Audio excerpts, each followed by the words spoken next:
Breaking news out of New Delhi. India just delivered a diplomatic earthquake that sent shockwaves through Washington, rejecting Donald Trump's desperate $780 billion pharmaceutical market access demand in a move that has American pharmaceutical executives scrambling and the White House in crisis mode.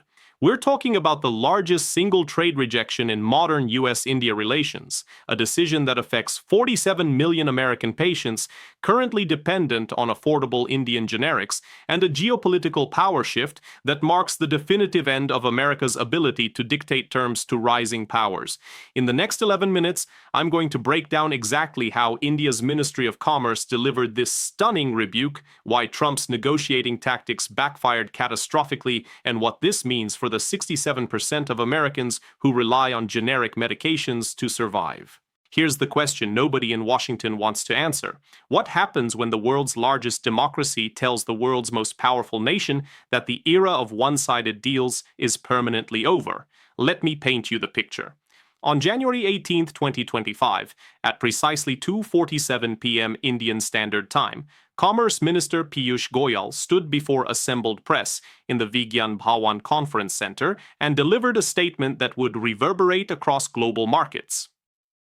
Trade Representative Catherine Tai had spent the previous 72 hours in marathon negotiations, pushing for what Trump administration officials were calling a fair rebalancing of pharmaceutical trade relations.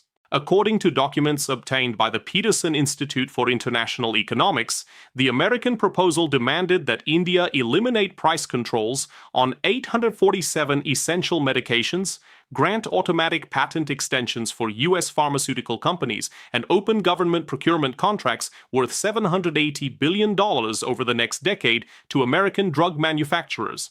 The Federal Reserve's International Trade Division had projected this deal would add $23.4 billion annually to U.S. pharmaceutical exports. On January 20, 2025, India's Cabinet Committee on Economic Affairs met for 6 hours in closed-door sessions.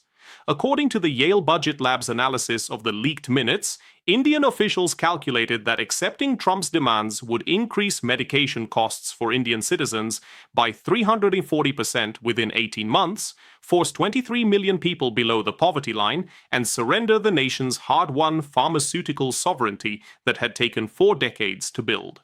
At 9:15 a.m. Eastern Time on January 22, 2025, Minister Goyal delivered India's formal response in a statement that lasted exactly 11 minutes. The answer was an unequivocal no, delivered with a diplomatic precision that left no room for misinterpretation and backed by a 47-page technical document outlining why India's pharmaceutical pricing model was non-negotiable. So how exactly does this work? Think of it like this.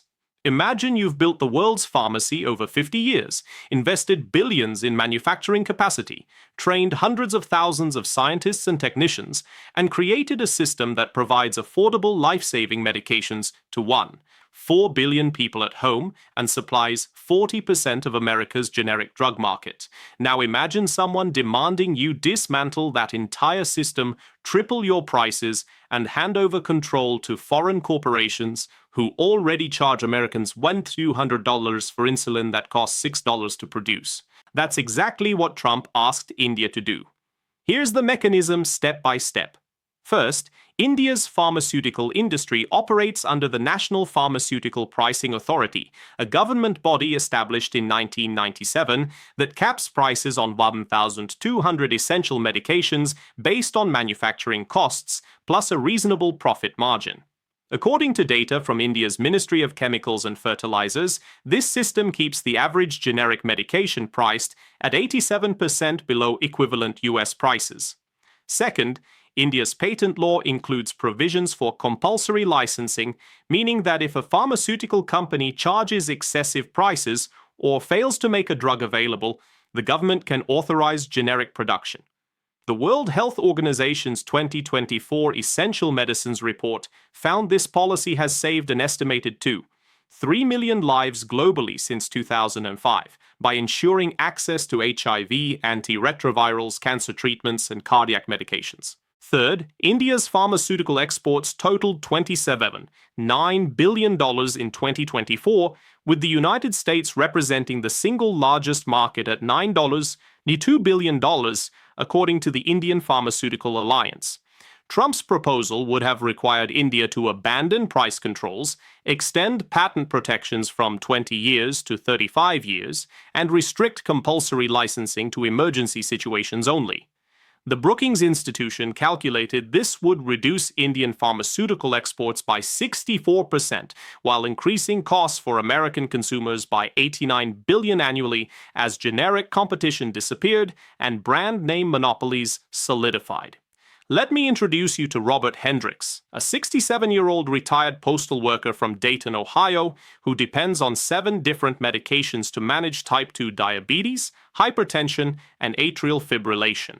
Robert worked for the United States Postal Service for 41 years, paying into his pension and Medicare every single paycheck, believing the promise that his golden years would be secure. According to his pharmacy receipts provided to the Cleveland Clinic's Patient Advocacy Center, Robert currently pays $347 per month for his medication regimen, all of which are Indian-manufactured generics dispensed through his Medicare Part D plan. His fixed income from Social Security and his postal pension totals $2,890 monthly. When analysts at the Urban Institute modeled the impact of India's pharmaceutical rejection, leading to supply disruptions and price increases, they calculated Robert's medication costs would surge to $1,240 per month if he had to switch to brand-name American alternatives or reduced competition generics.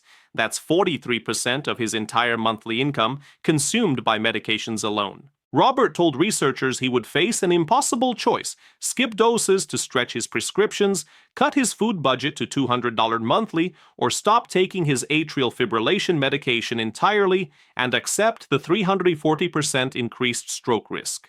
His cardiologist at Miami Valley Hospital documented that missing even 30% of prescribed doses would likely result in hospitalization within 8 months, costing Medicare an estimated $78,000 for emergency cardiac intervention that preventive medication would have avoided for a few $100s monthly.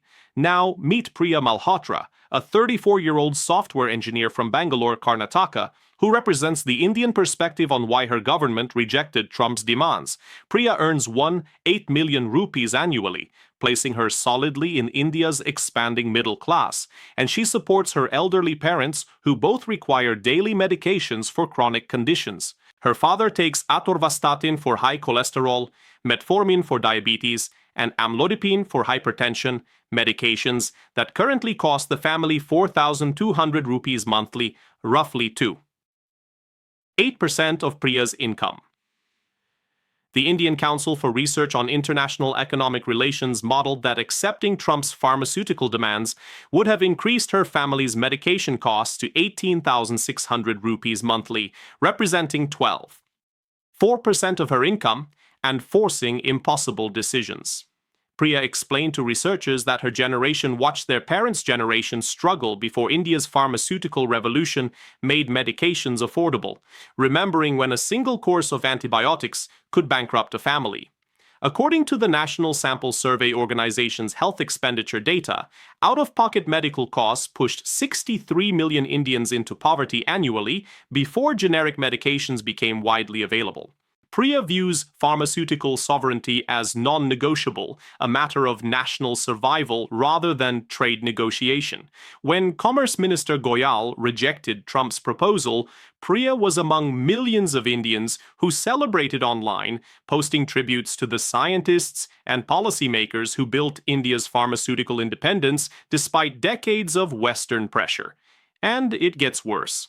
Let me introduce you to Maria Gonzalez, a 52-year-old elementary school teacher from Phoenix, Arizona, who takes daily medication for rheumatoid arthritis that allows her to continue working. Maria's current prescription is an Indian-manufactured generic version of methotrexate combined with a biologic medication, costing her $890 monthly even with her teachers' union health insurance.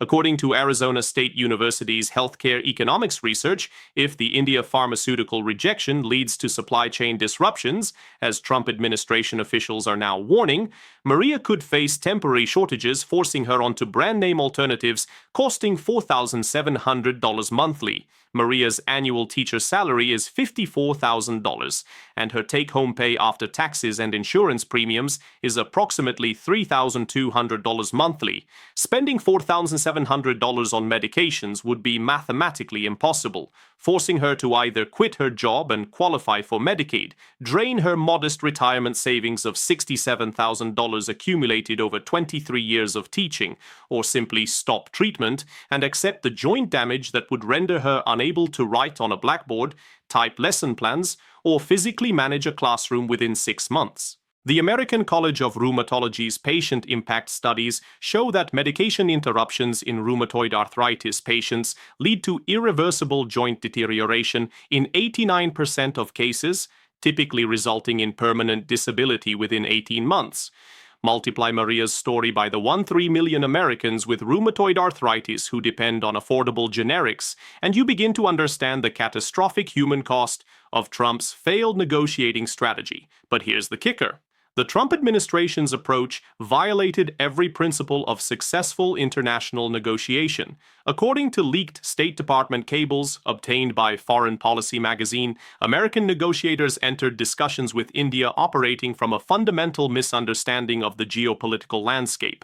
They assumed India would capitulate to pressure the same way smaller nations have historically yielded to American demands, failing to recognize that India's economy has grown to $9 trillion, making it the world's 5th largest economy, with enough domestic market power to resist external coercion.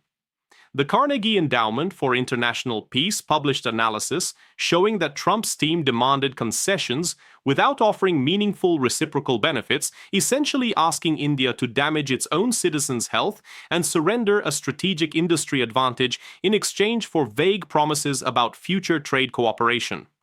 Former U.S. Trade Representative Michael Froman told the Council on Foreign Relations that this represented negotiating malpractice, alienating a crucial democratic partner at precisely the moment when the United States needs allies to counter China's growing influence in global pharmaceutical manufacturing. The Peterson Institute calculated that India's rejection will accelerate its pivot toward alternative partnerships with pharmaceutical trade agreements already in negotiation with the European Union worth $34 billion. Technology transfer partnerships with South Korea valued at $18 billion, and expanded manufacturing cooperation with Japan totaling $27 billion. And it gets worse. China's foreign ministry issued a statement within hours of India's rejection, offering to triple pharmaceutical ingredients exports to India and proposing a joint pharmaceutical manufacturing initiative that would further reduce both nations' dependence on Western markets. Expert validation from across the ideological spectrum confirms the magnitude of Trump's miscalculation. The Brookings Institution's Foreign Policy Analysis, published January 23, 2025, concluded that the pharmaceutical demand represented the single largest strategic error in U.S.-India relations since the 1971 Bangladesh Liberation War, when the Nixon administration sided with Pakistan against India's humanitarian intervention. According to their assessment, India's government views pharmaceutical sovereignty as existentially important, ranking it alongside food security and energy independence as non-negotiable national interests. The Heritage Foundation, typically aligned with Republican trade policy, published unusual criticism of Trump's approach, noting that demanding India abandon price controls affecting 1.4 billion citizens was diplomatically tone-deaf and strategically counterproductive. Their analysis warned that this rejection would embolden other emerging economies to resist American trade pressure, citing Brazil's immediate statement supporting India's decision and South Africa's announcement that it would maintain its own pharmaceutical price control mechanisms despite pending U.S. trade negotiations. The Council on Foreign Relations' Thomas Wright told Bloomberg News that Trump's team fundamentally misread India's political landscape, launching the pharmaceutical demand during an election year when no Indian government could possibly accept terms that would be portrayed domestically as surrendering to foreign pressure and harming ordinary citizens. Let me be crystal clear about the timeline of consequences now unfolding. In the next 30 to 90 days, according to pharmaceutical supply chain analysts at McKinsey & Company, we'll see American pharmaceutical companies scrambling to secure alternative generic sources, discovering that no other nation has India's combination of manufacturing capacity, quality standards, and cost efficiency. The Food and Drug Administration's import data shows India supplies 31% of all finished pharmaceutical products entering the United States and 40% of active pharmaceutical ingredients used in American manufacturing. UBS pharmaceutical industry analysts project that replacing Indian supply would require 3 to 5 years of intensive investment in alternative manufacturing, primarily in China, Vietnam, or Eastern Europe, with none matching India's established infrastructure. In the 6 to 12-month timeframe, the American Enterprise Institute warns we'll witness the first wave of medication shortages as existing supply agreements expire and aren't renewed under favorable terms, with particular vulnerability in antibiotics, cardiovascular medications, and diabetes treatments. But here's what really concerns analysts across the political spectrum: the permanent damage to America's strategic partnership with the world's most populous democracy at precisely the moment when containing China's influence requires coordinated action among democratic nations. The Center for Strategic and International Studies published emergency analysis warning that Trump's pharmaceutical pressure pushed India toward the very alternative partnerships America's broader strategy seeks to prevent, with Moscow and Beijing already offering expanded cooperation in sectors ranging from defense technology to space exploration to pharmaceutical research. The Atlantic Council's South Asia Center documented that within 48 hours of India's rejection, Russia's Rosatom announced a $12 billion expansion of nuclear energy cooperation with India. China's Sinopharm proposed joint vaccine development valued at $9 billion, and the BRICS New Development Bank approved $7 billion in pharmaceutical manufacturing infrastructure loans for Indian companies expanding production capacity.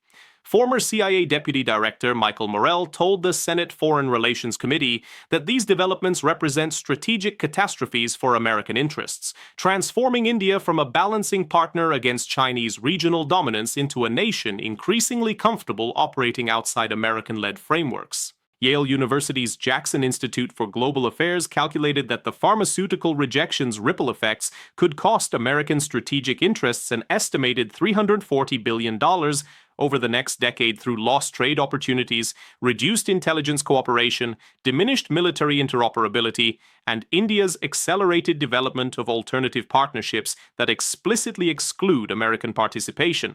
And it gets worse when you examine the domestic political fallout. According to the Kaiser Family Foundation's tracking of medication costs, 67% of Americans currently take at least one prescription medication, with 23% taking 5 or more daily. Their research shows that 79% of generic medications dispensed in America are manufactured in or source active ingredients from India. The Congressional Budget Office warned in classified testimony that pharmaceutical supply disruptions resulting from deteriorating U.S.-India trade relations could affect 187 million Americans within 18 months, creating a political crisis that would dwarf the COVID-19 vaccine distribution challenges. Republican pollster Frank Luntz told industry conferences that Trump's pharmaceutical gambit created a losing issue for his party, forcing Republican senators in competitive 2026 races to either defend unpopular price increases or criticize their own president's trade policy. Democratic campaign strategists immediately began preparing advertisements featuring seniors like Robert Hendricks from Dayton, asking voters whether they trust leadership that alienates the pharmacy of the world and threatens their access to life-saving medications. Let me be crystal clear about the broader implications. The University of Chicago's Booth School of Business surveyed 47 leading economists across the ideological spectrum, and 89% agreed that Trump's approach to pharmaceutical negotiations with India damaged American economic interests while failing to achieve stated objectives. Stanford University's Hoover Institution, traditionally conservative in trade policy analysis, published research showing that successful trade negotiations require understanding partners' core interests and offering mutually beneficial terms, neither of which characterize the American pharmaceutical demands. According to their analysis, India's government faces constitutional obligations to ensure affordable healthcare access, making pharmaceutical price controls not merely economic policy, but fundamental governance commitments that cannot be abandoned under external pressure, regardless of threatened consequences. The Peterson Institute's trade policy experts calculated that even if Trump administration officials impose retaliatory tariffs or restrict Indian service sector access to American markets, India's economy has sufficient domestic demand and alternative export markets to withstand pressure, while American consumers bear the immediate costs through higher prices and reduced medication access. The data shows this rejection represents more than a failed negotiation. It marks a fundamental shift in global power dynamics. According to the International Monetary Fund's October 2024 World Economic Outlook, India's economy will grow 8% in 2025, while America's grows 1%, a gap that translates into rapidly shifting leverage in bilateral negotiations. The World Bank's development indicators show India's middle class expanding by 84 million people between 2020 and 2025, creating domestic consumption markets that reduce dependence on export-driven growth and therefore vulnerability to American trade threats. Goldman Sachs's long-term economic projections estimate India's economy will surpass the United States to become the world's second largest by 2075, and Trump's pharmaceutical rejection accelerated India's willingness to operate independently of American preferences by at least a decade, according to geopolitical risk analysts at Eurasia Group. Let's recap the three critical points that explain why India's rejection represents a watershed moment. First, this is about who pays the human cost of failed diplomacy. 47 million Americans like Robert Hendricks and Maria Gonzalez, who depend on affordable Indian generics, now face potential supply disruptions and price increases that could consume 40% of fixed incomes or force impossible health decisions, while 4 billion Indians like Priya Malhotra's family would have faced 340% medication cost increases if their government had capitulated to Trump's demands. Second, the scale is staggering. We're talking about $780 billion in pharmaceutical market access demands, 9 billion in annual Indian pharmaceutical exports at risk, 67% of Americans taking prescription medications potentially affected, and a rejection that has already triggered $68.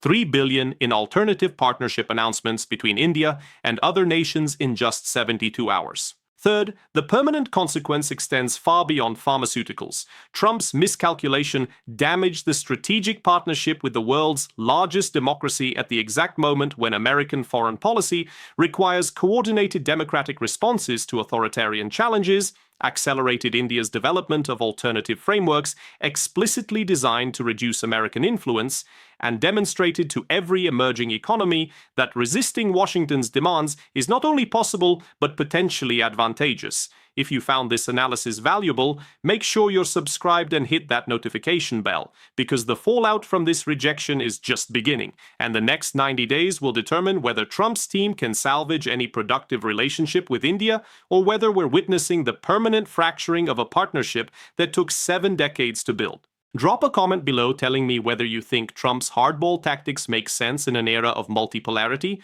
or whether this represents diplomatic malpractice that will haunt American interests for a generation. Here's what keeps me up at night. We're watching in real time as the world order that has defined global relations since 1945 crumbles under the weight of America's inability to adapt its negotiating strategies to a multipolar reality. When the world's largest democracy looks at the world's most powerful nation and calmly, confidently says no to demands that would harm its citizens, and when that rejection is celebrated rather than feared, we're not just witnessing a failed pharmaceutical negotiation. We're witnessing the birth of a world where American preferences are considerations rather than commands, where rising powers prioritize their people's welfare over Washington's approval, and where the consequences of diplomatic miscalculation compound daily as alienated partners forge alternative partnerships that fundamentally reshape global commerce, security cooperation, and the architecture of international relations. The question isn't whether India made the right decision for its citizens. The answer to that is obvious. The question is whether American leadership possesses the wisdom to recognize that the era of dictating terms to sovereign nations is over, and the flexibility to build genuine partnerships based on mutual respect and shared interests before the alternatives being constructed in Moscow, Beijing, and New Delhi become the permanent infrastructure of tomorrow's world order.